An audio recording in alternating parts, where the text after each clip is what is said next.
Coach, for you, another playoff game, another playoff year.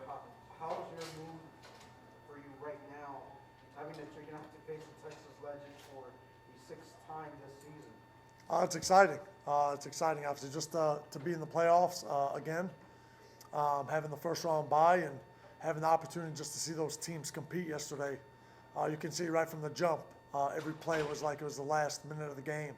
But we're glad to be here, and most importantly, we're glad to be at home and playing in Bird Ogden Arena. And how important is home court going to be for you guys to try to set the tempo, to try to set the pace early on for this playoff atmosphere?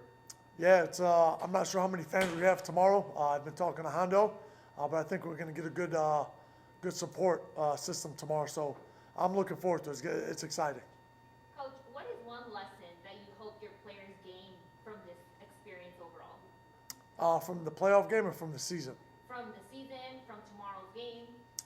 Just what it takes just to get here. It's not easy. Being the #1 seed in the Western Conference and having the opportunity, to be at home, until the finals, you may never get this experience again. You may never get this opportunity again. That locker room is never going to be the same. Some guys will move on. Some guys will go on to bigger things, and you just got to cherish and just be in the present. So it's that's what I just tell them. We talked about actually earlier today, April. Just focus on today and this opportunity that we have. We got one game to get to the Western Conference Finals. We'll worry about the Western Conference Finals, but we have one game to get there. You may never get this opportunity. And as a coach, what has this lesson taught you on both a professional and personal level? It's been fun, honestly. It's been fun. Obviously, from my first year as head coach, learning just from that year, being a number of games under 500. Obviously, until the COVID cut it short. Didn't even have opportunity to anybody play in the playoffs, and then to the bubble year. In 15 games, making the playoffs then, and then losing in the first round. But now, once again, we had a bye. We get the opportunity to play at home. It's going to be fun. This truly feels like it's the first real season for me. So it's been fun. Coach Bernie, District 5. So I know the first time you guys played Texas Legends, you lost that game. But what key adjustments do you think that the team has made and kind of you instilled in there that helped you guys win every other matchup after that? Yeah, everything's changed. Roster has changed. They got a number of new guys. We got a number of new guys. But most importantly, we're just playing at a different level right now. So that's the most important thing. We just got comfortable with playing with one another. They played well. They're a talented team, and come playoff time, it does not matter who you play. It does not matter what happened in the regular season. If you beat them 5 times, if you beat them 4, everybody's 0-0. And once again, we're at home. That's the only benefit that we have. We got to come ready to go. I know they've been playing pretty good basketball, especially since the start of March. I want to say they're 11-6 in that span up until now. The momentum kind of stopping that defensive mindset for you guys going into tomorrow. We're playing at home. We're going to have a great support system. We have the best fans in the G League. That's going to help us get through whatever we need to do. So we'll be good. Coach, with it being just a one game, and it could be one and done, how does the message change to your players? So a number of our guys have actually played in the NCAA tournament. So I kind of related to that a number of weeks prior to the season, regular season ending. When we got to the Sioux Falls game, I started telling the guys, start treating this, as it would be a playoff series. We only had a day in between games, and that's how the first 3 rounds of the playoffs. Obviously now we have a bye, but you play tomorrow, you get a day off, you play tomorrow. So I just told them, I was like, hey, you got to focus on one game. We know what we can and the opportunities that we have ahead, but you have to take care of the game ahead. And all the guys watched the game yesterday, Birmingham, Texas, on their own. We talked about it earlier today. And they know, they're excited. You guys saw them on the floor. They know what's at stake, so it's going to be fun.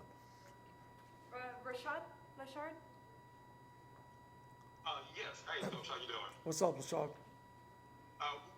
Couple of quick questions. I wanted to ask you, of course, the Legends are at the bottom of the league when it comes to points per game, and you're at the top of the league. They're probably going to try to slow the game down tomorrow. How do you plan on countering that? And is that something that you emphasize to your team as far as being able to push the pace and getting out on the break and getting easy baskets? Honestly, Lashard, you just have to be you. We're not going to do anything different. We're going to play the same exact way that we've been playing for the last 48 games or so. We're not going to change anything. And, you know, you saw yesterday, I think they kept Birmingham to 100. Birmingham's the second or third best offense in the league. You just never know what can happen. You know, like I said, playing at home gives us the advantage.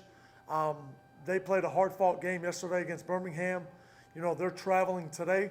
And I told the guys, you know, some of the guys like, oh, they got to travel, we get some rest. I've seen them before. Once that ball goes up, it's 5-on-5. You play 48 minutes. Everybody's going to leave it out on the floor. They know what's at stake. So the adrenaline rush is going to be something different than the regular season. So it's going to be fun. And one more quick question. Going into playoffs, Marcus Foster has been playing some of the best ball of his probably entire career. I mean, what have you seen the biggest difference between the beginning of the year and now, where he's pretty much putting up 20 or 30 points every game? Yeah, Rashad, I mean, he's just, he's had to step up. He's honestly had no choice. Him and CV have had to fill bigger roles. You know, CV was playing more off the ball prior to when we had Knicks. He's been playing more backup PG, kind of playing him and Marcus together. Marcus was playing more backup PG, playing alongside of Knicks. But now he's comfortable. You can see Marcus is comfortable running the point. The first game or two, when he was handling it, you can see he was kind of getting used to it being more of the playmaker versus the shot taker. But he's kind of getting comfortable sharing the ball. I believe he's averaging close to about six assists, if I'm not mistaken, as well.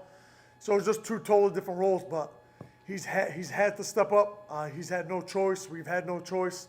And he's taken and ran with it. He's done a heck of a job, Lashard. Thank you, Coach. Yep, thank you. Any more questions for Coach? Yeah. Yes. Rashad, go ahead. First off, once again, you guys put me in a conflict of interest. Last season it was the Warriors and you guys. This time it's the Legends and you guys. So I just want to say that first off. And second, Like some Eastern Conference teams. I think, I just picked I guess I can pick the good teams. Like anybody on the East Coast, and we'll be good. What are some of the keys you have for like Carleek, Moses, and Justin Jackson for tomorrow? Like I said, Rashad, when Lashard asked, I mean, we're not going to do anything different. We just have to do what we do at an elite level, plain and simple. We just have to make sure, you know, we understand personnel. We have to make sure in our pick and roll coverage, with whatever we're doing with that tomorrow, we have to make sure we're on point.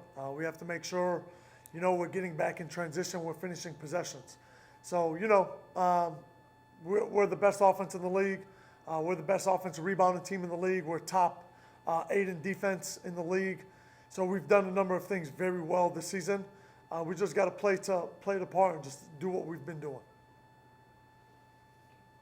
Brandon? You kind of touched on it a little bit. I know you guys are one of the best rebounding teams overall in the league. With playoffs getting at least a bit more physical, confidence level and being able to bang down low in the paint and kind of box out and do well there. Where do you think the team is at in that confidence level there? We've been rebounding. We always rebound, and we're going to keep rebounding. That is key for us. You know, you can try and box us out, but you're not going to be able to adjust to what we've been doing because we've been doing it for 7 months. This is not a game plan. This is not an adjustment. We've been rebounding, and that's why we average 17 offensive rebounds a game. We have a 39% offensive rebound crash rate, which is the best in G League history. I believe best in NBA history as well. So it's going to be hard to game plan for that, but that's what we've been doing. We need to do what we've been doing very well. Thank you, Coach. Thank you, guys. Enjoy the game. Go Vipers.